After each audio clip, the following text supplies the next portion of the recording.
ஜெய் ஸ்ரீ கிருஷ்ணா. அனைவருக்கும் வணக்கம். கம்சன் தன் 8வது குழந்தையாக பிறந்திருக்கும் கிருஷ்ணரையும் கொன்றுவிடுவான் என தேவகி பயந்திருந்தார்கள். அதை உணர்ந்த விஷ்ணு, என்னை உடனடியாக எடுத்துச் சென்று மதுராவில் வசிக்கும் நந்தர் மற்றும் யசோதாவுக்கு பிறந்திருக்கும் பெண் குழந்தைக்கு பதிலாக மாற்றி வைத்து விடுங்கள் என்று தன் விஸ்வரூபத்தை மறைத்துக்கொண்டு சாதாரண குழந்தையாக தன்னை உருமாற்றிக்கொண்டு மௌனமானார். கடவுளின் கட்டளைப்படி வசுதேவர் குழந்தையாகிய பகவான் ஸ்ரீ கிருஷ்ணரை ஒரு கூடையில் வைத்து எடுத்துக்கொண்டு புறப்பட்டார். அந்த நேரத்தில் நந்தனுக்கும் யசோதைக்கும் ஒரு பெண் குழந்தை பிறந்தது. பகவானின் உள்ளுடை சக்தியான யோகமாயை அவ்வாறு பெண்ணாக பிறந்திருந்தார்கள்.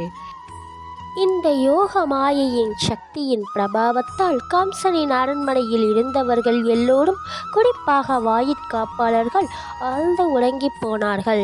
கதவுகள் தாளிடப்பட்டு சங்கிலிகளால் பிணைக்கப்பட்டிருந்தும் தாமாகவே திறந்து கொண்டன. இரவில் இருள் அடர்ந்திருந்தது.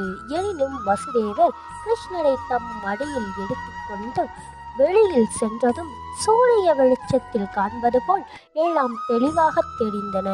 அதே சமயம் ஆகாயத்தில் பெரும் இடி சத்தத்துடன் பலத்த மழை கொட்டியது.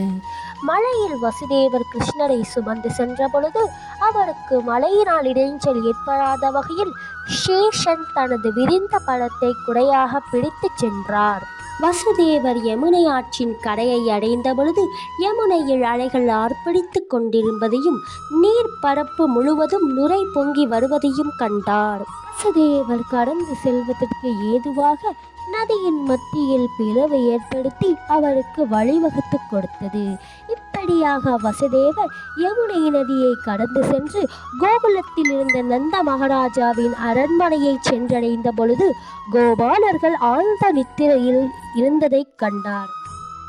அந்த சூழலை பயன்படுத்தி கொண்டு வசுதேவர் யசோதையின் வீட்டிற்குள் சென்று எவ்வித சிரமமுமின்றி கிருஷ்ணரை அங்கேயே வைத்துவிட்டு அங்கிருந்த பெண் குழந்தையை எடுத்துக்கொண்டு வெளியேறினார்.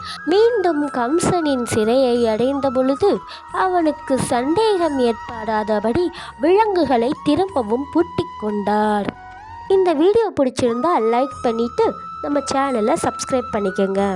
நிறைய பேர் ஜெய் ஸ்ரீ கிருஷ்ணான்னு கமெண்ட் பண்ணியிருந்தீங்க. அனைவருக்கும் நன்றி.